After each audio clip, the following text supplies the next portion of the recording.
কদিন ধরেই চলছে ইরান ইসরায়েল সংঘাত। আয়রন ডোম ভেদ করে লাগাতার বোমা হামলা চালিয়ে যাচ্ছে ইরান। ইসরায়েলও পাল্টা হামলা চালাচ্ছে। তেল আবিব ও তেহরান দু শহরেই পড়ছে বোমের বৃষ্টি।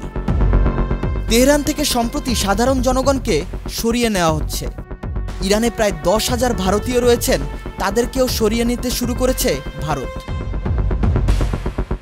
17 জুন ভারতের পররাষ্ট্র মন্ত্রণালয় এক বিবৃতি দেয়। তারা জানান, তেহরান থেকে ভারতীয় শিক্ষার্থীদের নিরাপত্তার কারণে দূতাবাসের ব্যবস্থাপনায় সরিয়ে নেওয়া হয়েছে। অন্যান্য ভারতীয় নাগরিক যারা নিজেদের যানবাহনের ব্যবস্থা করতে পারবেন, তাদেরও উদ্ভূত পরিস্থিতির প্রেক্ষিতে শহর থেকে সরে যেতে পরামর্শ দেওয়া হচ্ছে।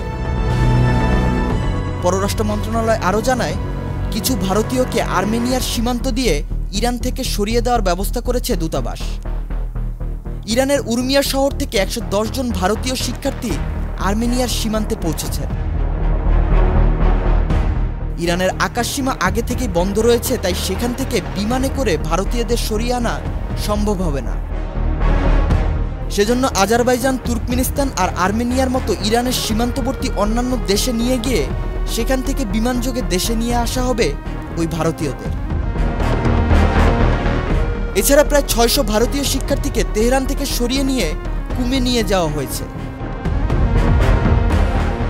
ভারতের পররাষ্ট্র মন্ত্রণালয়ের হিসাব মতে ইরানে প্রায় 10,000 ভারতীয় রয়েছেন, যাদের মধ্যে প্রায় 6,000 সেখানে পড়াশোনা করেন। ভারতের যত নাগরিক তেহরানে আছেন, তারা যেন দ্রুত দূতাবাসের সঙ্গে যোগাযোগ করেন এবং তাদের অবস্থান আর যোগাযোগের নম্বর জানিয়ে রাখেন, এর অনুরোধ জানিয়েছেন তেহরানের ভারতীয় দূতাবাস। ইরান ইসরায়েল সংঘাত দিন দিন ভয়াবহ রূপ নিচ্ছে। আয়রন ডোম ভেদ করে ইরানের লাগাতার হামলা এবং ইসরায়েলের পাল্টা প্রতিক্রিয়ায় মধ্যপ্রাচ্যের এই অঞ্চল এখন রণক্ষেত্রে পরিণত হয়েছে।